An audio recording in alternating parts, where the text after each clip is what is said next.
Mark's truck rattled down the familiar backroads of Willow Creek, tires crunching over loose gravel. Another routine day, a few parcels, a few friendly hellos, the same silent stretches of empty fields and sleepy houses. He liked it that way. After all, there was a certain comfort in knowing exactly what to expect. Except for the cat. She wasn't much to look at. A scrappy, dust-colored thing with matted fur and a tail that curled like a question mark. She had no collar, no tag, just a permanent layer of dirt that made her blend into the road like an old, forgotten memory. Mark had first noticed her a few months back, lurking near Mrs. Holloway's porch steps. Then by the general store. Then by the town library. Always somewhere along his route, always watching. At first, he figured she was just another stray. But over time, he realized Dusty, the name he eventually gave her, was following him. Not in an obvious, bounding dog way, but in that subtle, cat-like manner. She'd appear ahead of him, perched on a fence post, or behind him, sitting neatly in the snow, tail flicking like a metronome. Once, she even slipped into his truck when he left the door open to grab a package. He found her curled up on the passenger seat, blinking up at him like she owned the place. Mark had chuckled and scooped her out, setting her carefully on the sidewalk. "Nice try," he'd said, giving her a quick scratch behind the ears before shutting the door. Word got around town quickly.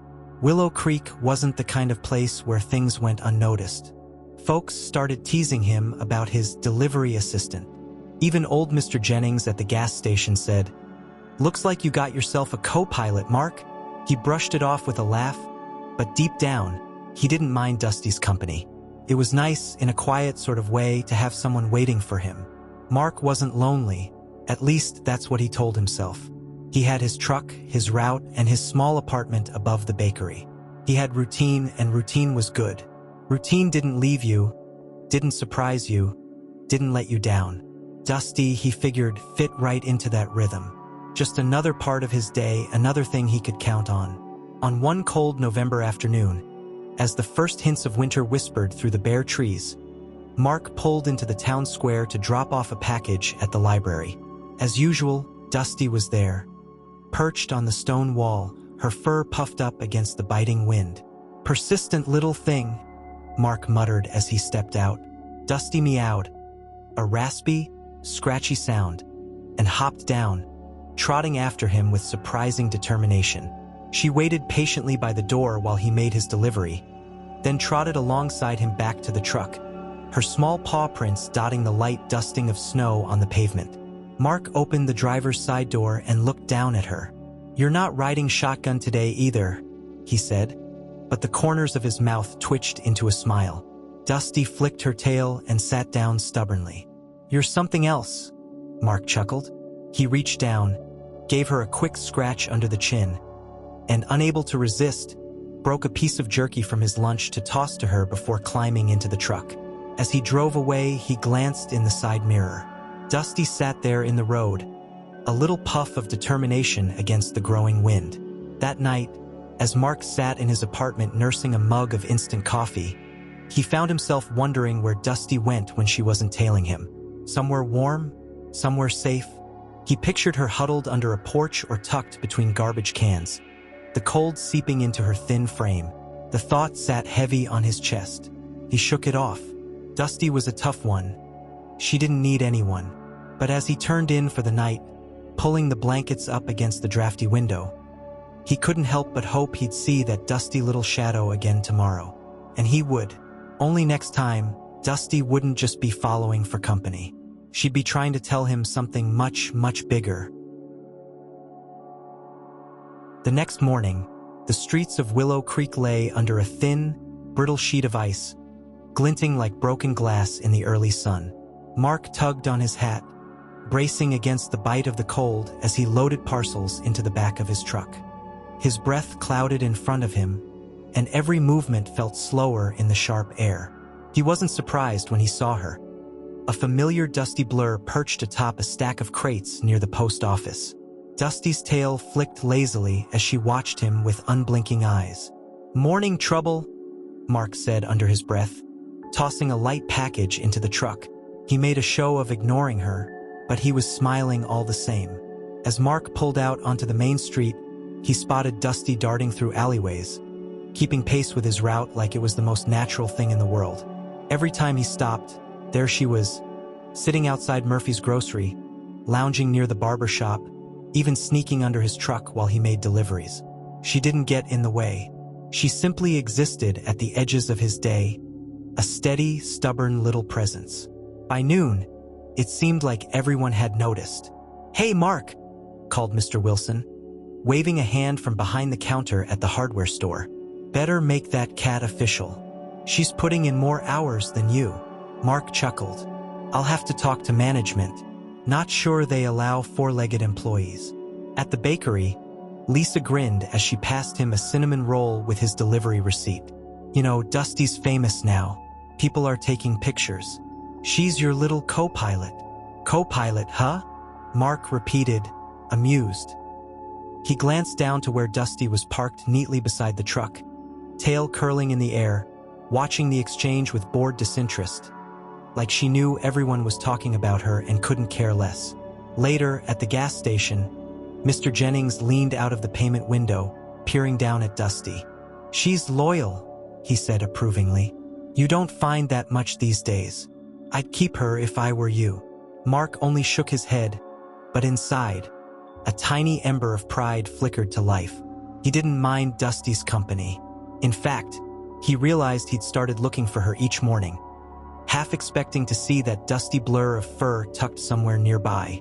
He told himself it was just habit, routine, same way he remembered to check his tire pressure or fill out delivery slips.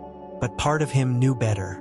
Dusty had worked her way into the quiet spaces of his life, the ones he didn't usually think about. She was there during the long, empty stretches between houses, when the only sound was the rattle of the engine and the whistle of the wind. She was there when the job got lonely, when the road seemed endless and the sky too big. And somehow, her scrappy little shadow made it all feel a little less empty. One particularly cold afternoon, Mark left the truck door open while juggling a heavy box for Mrs. Holloway. When he returned, Dusty was sitting primly on the passenger seat like she had every right to be there. Mark stared at her. She blinked back, slow and unconcerned. "You're lucky you're cute," he muttered, setting the box down and shooing her out gently. She jumped to the ground with a grunt of protest, giving him a look that was pure attitude. The interaction left him chuckling all the way to the next stop. That night, as he closed up the back of the truck and pulled the keys from the ignition, he spotted her again, curled up in a protected nook between the truck and the wall of the post office, shielded from the worst of the wind. "You really are stubborn," Mark said softly. He pulled a half-eaten sandwich from his lunch bag, tearing off a chunk and tossing it to her. Dusty lifted her head, gave him a slow blink, a cat's version of a thank you, and began eating, paws tucked neatly under her thin body. Mark stood there for a moment longer than necessary, watching her. Maybe Dusty wasn't just hanging around for food. Maybe she liked the company too. Either way, it was starting to feel less like Mark was being followed, and more like he had a partner. A small, scrappy, dust-colored partner who knew the roads of Willow Creek as well as he did. Tomorrow, he figured, she'd be there again, tail flicking, eyes bright, ready to tag along. And if she wanted to ride shotgun for real, well, maybe Mark wouldn't mind that so much anymore. The first signs of the storm came with the morning news. Mark stood in his kitchen, sipping burnt coffee as the weatherman's voice buzzed from the tiny radio on the counter. Blizzard warnings in effect for Willow Creek and surrounding areas. High winds, heavy snowfall. Avoid travel if possible. Mark sighed. As a delivery driver, avoiding travel wasn't really an option. Outside, the sky hung heavy and gray, and a sharp wind rattled the windows like impatient hands. He layered on his thickest coat, gloves, and scarf before heading out, dreading what the day would bring. At the post office, the atmosphere was tense. Half the staff was calling out. The usual bustle had been replaced with worried whispers and shuffling boots. Most businesses in town were already closing early. "Mark, you sure you want to go out?" asked Carrie, the postmaster. her forehead creased with concern. "We're cutting down deliveries to just essentials. No shame in turning back if it gets bad." Mark gave a half-smile. "I'll keep it quick." He grabbed the shortened delivery list and headed outside, just in time to see a small, familiar figure sitting by his truck. "Dusty?" he called in disbelief. The little cat sat perched near the back tire, her fur fluffed up twice her usual size against the cold. Despite the whipping wind, she looked calm, almost ready. Mark shook his head. "You're unbelievable." Part of him wanted to scoop her up and take her inside where it was warm. But Dusty wasn't a house cat, and he knew better than to think she'd stay put.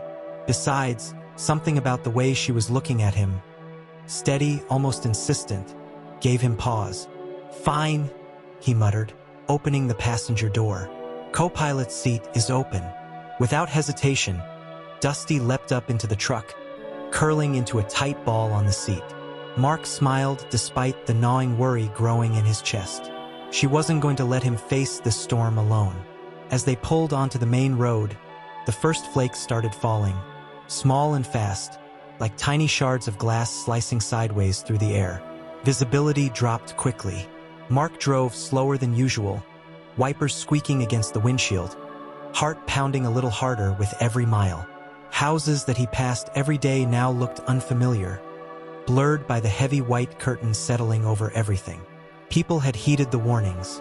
The streets were deserted, the town eerily silent except for the howling wind. At every stop, Dusty waited patiently, watching Mark with wide eyes from her seat. She didn't try to sneak out or wander. She simply stayed close, as if understanding that this day wasn't like the others. As the storm worsened, Mark made the call to skip the last few deliveries.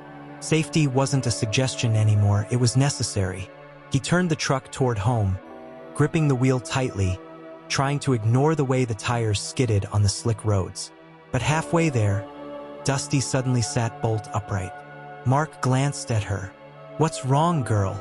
Dusty pressed her nose against the passenger window, her body tense.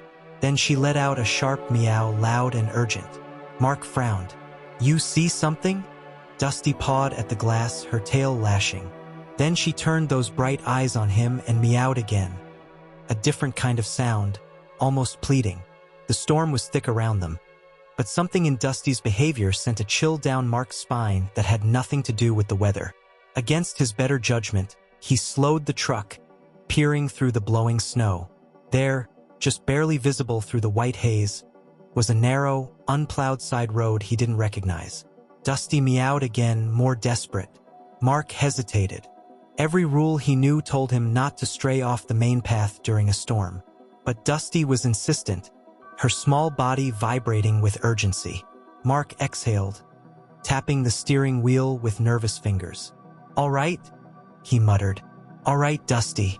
I'll trust you." He turned the truck onto the side road, tires crunching over thick, untouched snow. Dusty remained glued to the window, ears perked, muscles coiled like a spring.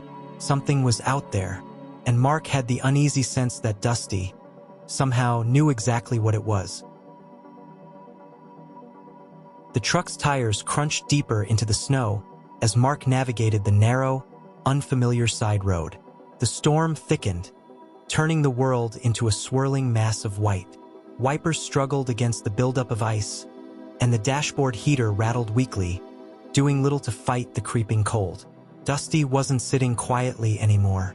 The small cat paced across the dashboard, her claws clicking anxiously against the plastic.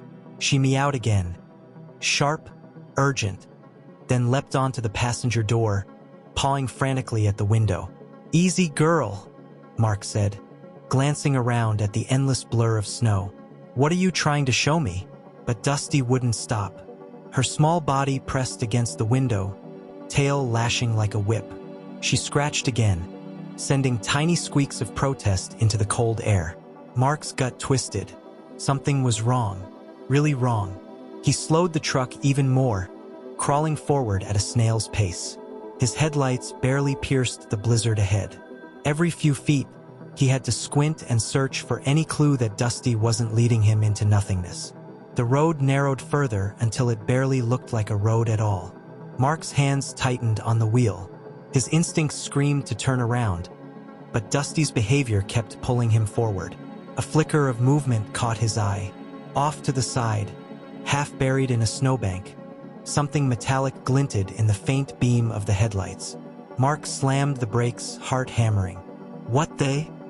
Dusty meowed loudly, as if confirming what he was seeing. Mark threw the truck into park and grabbed his heavy coat from the back seat.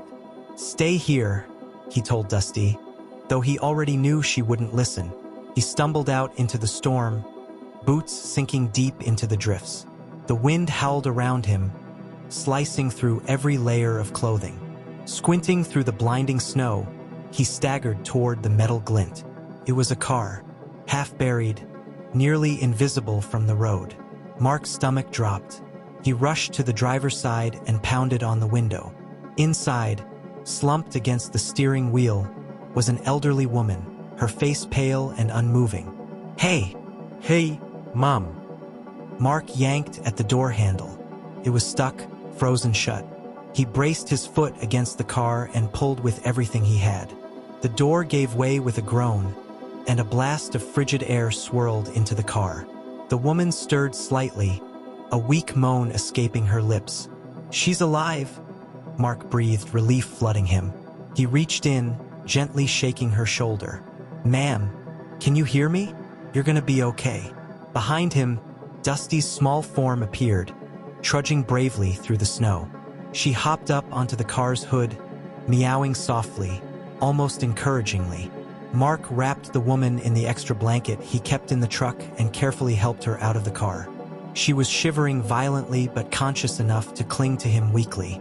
Step by step, Mark half carried, half supported her back to the truck, Dusty trotting beside them like a furry little guardian. Once inside, Mark blasted the heater, setting the woman in the passenger seat and bundling her in every spare piece of fabric he could find. Dusty curled up protectively next to her, purring loudly, as if trying to lend her warmth. Mark grabbed his phone and dialed 911, shouting over the roar of the wind. "We need an ambulance. Side road off Route 7, just past Miller's Creek. Elderly woman. Severe cold exposure, but alive." The dispatcher promised help was on the way, though with the storm it might take time. Mark glanced at Dusty, then at the woman who had nearly frozen to death out here. If Dusty hadn't been so insistent, if he hadn't trusted her, he shuddered to think what might have happened. The woman stirred again, blinking weakly at Mark. Thank you," she whispered, her voice barely audible. Mark smiled, feeling tears prick at the corners of his eyes. "Don't thank me. Thank the little hero right there." Dusty gave a tiny, proud chirp, as if she understood every word. Outside, the blizzard howled on, but inside the truck, there was a small, growing warmth, the knowledge that, against all odds, they had found her in time. Mark knelt beside the woman in the passenger seat, his hands trembling slightly from cold and adrenaline. Dusty hopped up onto the seat beside her, curling close to the woman's side, purring steadily like a little engine. It was as if the cat instinctively knew how desperate the situation was. "You're safe now," Mark said, voice steady despite the storm raging around them. "Help is on the way." The elderly woman, bundled in a heavy winter coat but still clearly suffering, gave a faint nod. Her face was pale, her lips tinged with blue, and her hands shook uncontrollably beneath the blanket Mark had wrapped around her. Mark leaned back and quickly redialed 911, urging them again to hurry. The dispatcher promised the nearest ambulance was already fighting through the snow toward them, but it could still take time. Every second counted. Mark knew he couldn't let her slip away. He turned back to the woman, speaking softly. "Ma'am, can you tell me your name?" For a moment, she just stared through him, dazed. Then she whispered, "Edith. My name's Edith." "That's good, Edith. Stay with me. All right?" Mark said, his breath fogging in the cold air. "I'm Mark, and this little one here is Dusty. You're doing great." Dusty butted her head gently against Edith's arm, still purring loudly. Mark wasn't sure if it was the cat's warmth or the sound, But Edith seemed to relax slightly, her breathing deepening. Mark gently checked her extremities, fingers, toes, cringing at how numb they felt. The cold had sunk deep into her body. Time was running out faster than he liked. He glanced at Dusty, marveling at the cat's fierce loyalty. Most animals would have been terrified in this weather, but Dusty sat there, unshakable, almost as if she knew Edith needed her. "You're something else," Mark muttered to Dusty under his breath. He shifted closer to Edith, speaking softly about anything and everything to keep her awake. The weather, how everyone in town was going to be so glad she was safe, even about the silly adventures he'd had with Dusty sneaking into his delivery truck. Anything to keep her engaged, to keep her mind fighting. Dusty moved closer still, pressing her warm little body against Edith's hand. Miraculously, Edith lifted trembling fingers to stroke the cat's fur. It wasn't much, but it was a sign. She was fighting to stay present.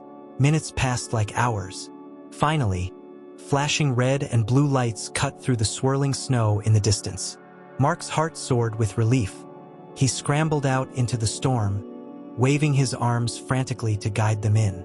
The paramedics rushed over with a stretcher and blankets, quickly assessing Edith's condition. Mark helped them as much as he could, explaining how he'd found her, or rather how Dusty had. The lead paramedic, a burly man with snow-caked boots, glanced at Dusty still perched protectively beside Edith. "Smart cat you got there," he said with a quick, amazed smile. Mark just nodded, throat too tight with emotion to answer. They got Edith secured and loaded into the ambulance, one paramedic staying with her while the other clapped Mark on the back. "If you hadn't found her," he said, letting the unfinished sentence hang heavy in the frozen air. Mark swallowed hard. "It wasn't me. It was Dusty." The paramedic chuckled. "Well, then maybe Dusty deserves a medal." Mark smiled, glancing down at Dusty now weaving around his boots. "She deserves the world." As the ambulance pulled away, Mark and Dusty stood alone by the truck, snow swirling around them. Mark knelt down, scooping the scrappy little cat into his arms. "You're a real hero, you know that?" he whispered into Dusty's soft fur. Dusty rumbled a proud, contented purr against his chest. Mark realized something profound in that moment. Dusty hadn't just been tagging along for scraps or warmth.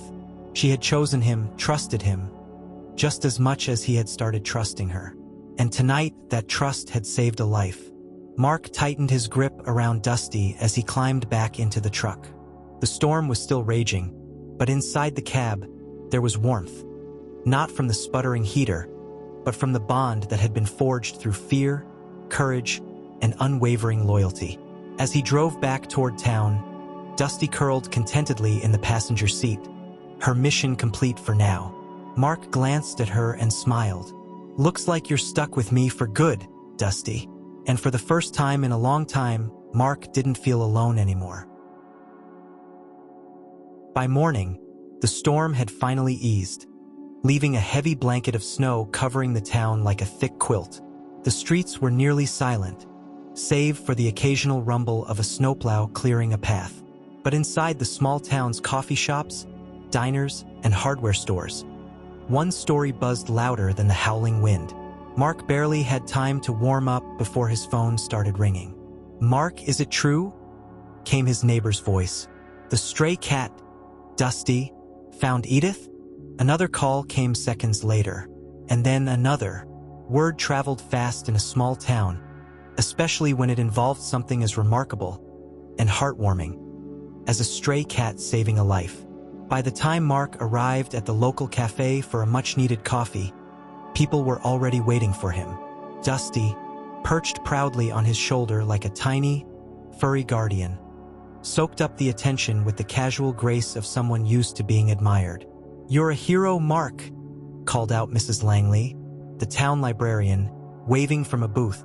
Mark scratched the back of his neck, feeling awkward. "It wasn't me," he said, glancing at Dusty. "It was all her." The cafe owner, a stocky man named Joe, slid a hot coffee across the counter and winked. "Well, you had the good sense to listen to her. That counts for something." Dusty hopped down onto the counter, sniffing curiously at a plate of muffins. Joe laughed and pushed a tiny saucer of milk toward her. "You earned it, little one," he said. Mark sipped his coffee and watched as Dusty lapped happily. He couldn't help but smile. Somehow, the scrappy little cat had gone from a stray following him around to a town celebrity overnight. The local newspaper caught wind of the story too. That afternoon, a young reporter cornered Mark outside the post office, camera in hand. "We'd love a photo," she said eagerly. "You and Dusty, the town's newest heroes." Mark chuckled, feeling slightly ridiculous posing in front of a snowdrift with Dusty perched on his arm. But looking at the cat's contented expression, he couldn't deny how proud he felt. When the story hit the next morning, delivery driver and stray cat saved town elderly woman from blizzard tragedy. Mark's world changed in ways he hadn't expected. Strangers stopped him in the street to shake his hand. Kids ran up to Dusty with treats and toys. Someone even knitted a tiny scarf for her, patterned with little snowflakes. And Mark realized something deep inside him had shifted. For so long, he'd lived a simple, solitary life. His days were measured by deliveries and routes, with few real connections. He hadn't minded it, at least he thought he hadn't. But now, seeing how Dusty had cracked open not just his life but the whole town's hearts, he understood how much he had been missing. That night, as he sat by the window watching the snow fall softly under the street lamps, Dusty curled up in his lap. Her purring was the only sound in the cozy room. Mark stroked her soft fur thoughtfully. "You know," he said quietly, "you're not a stray anymore." Dusty blinked up at him, as if she already knew. Mark smiled. "Your family." The thought settled into him like a warm fire against the winter cold. He couldn't imagine going back to the way things were. The lonely routes, the empty truck, the quiet evenings. Not without Dusty. She was more than a companion. She was his partner, his co-pilot, his friend. Outside, snow blanketed the streets and rooftops.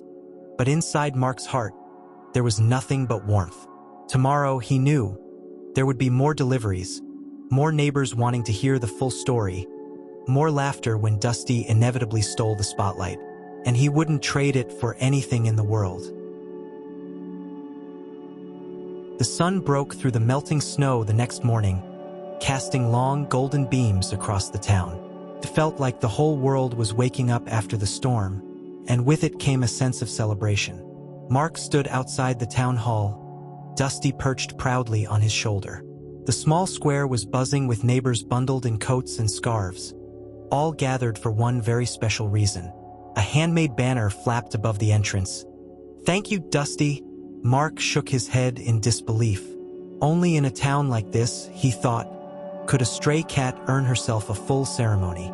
Mayor Thompson, a round man with twinkling eyes and a booming voice, stepped up to a makeshift podium.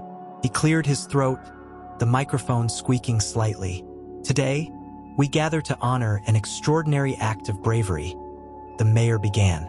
"Not just from one of our own, but from someone many of us overlooked until now." A ripple of chuckles moved through the crowd as Dusty meowed loudly, as if demanding they get to the good part. Mark scratched behind Dusty's ear, and she settled down with a rumbling purr. The mayor continued, holding up a small, gleaming medal attached to a bright red ribbon. It wasn't fancy, likely something from the local craft store, but it shone like gold in the morning light. For bravery, loyalty, and a reminder that sometimes the smallest among us can have the biggest hearts, the mayor said, "We hereby declare Dusty an honorary town hero." Cheers erupted. Kids clapped wildly. Even the local fire chief wiped his eyes. Mark stepped forward, a little embarrassed, but beaming with pride. He gently lowered Dusty so the mayor could place the medal around her neck. It hung a little awkwardly against her fur, but Dusty wore it like royalty. Camera flashes went off. Someone handed Mark a certificate that read, "Official adoption. Dusty, beloved citizen and co-pilot." Mark's chest tightened with emotion as he tucked the paper carefully into his coat. Dusty wasn't just some stray anymore. She was his family. She was home. After the ceremony, townsfolk lined up to pet Dusty, offer treats, and take pictures. Dusty tolerated it all with surprising grace, though Mark noticed she kept glancing at the truck parked nearby. "She's ready to get back to work," he chuckled. "Good thing you've got a partner now," laughed Joe, handing Dusty a small cat-sized hat emblazoned with the town's delivery company logo. Dusty batted at it once, then allowed Mark to perch it lightly on her head. The crowd roared with laughter and applause. Later that afternoon, Mark climbed into the driver's seat, Dusty settling into her usual spot on the dashboard. Her tiny metal glinted in the sunlight. They pulled out onto the road, cruising slowly through the town. Wherever they went, people waved, smiled, and shouted greetings. "There's our heroes. Go Dusty," Mark chuckled, waving back. It felt good, better than he ever thought it would, to be seen, to be part of something bigger than himself. At every stop, Dusty hopped out with him, trotting confidently beside him on her little leash. Kids ran up to say hello. Elderly neighbors handed Dusty small treats. Even the gruff hardware store owner, who rarely spoke much, slipped Dusty a piece of jerky with a gruff, "Good job, girl." As the sun dipped lower, casting long purple shadows over the snowbanks, Mark and Dusty finished their route and headed home. That night, Mark sat by the fire, Dusty curled on his lap, her little medal still around her neck. He looked down at her, his heart full. "You saved more than Edith that day, you know," he said softly. "You saved me too," Dusty purred, her eyes fluttering closed in perfect peace. Tomorrow there would be more deliveries, more adventures, more waving neighbors and secret treats tucked into deliveries for Dusty. But for tonight, it was just the two of them. A man and his cat, finally home. And this time, Mark knew home would never feel empty again.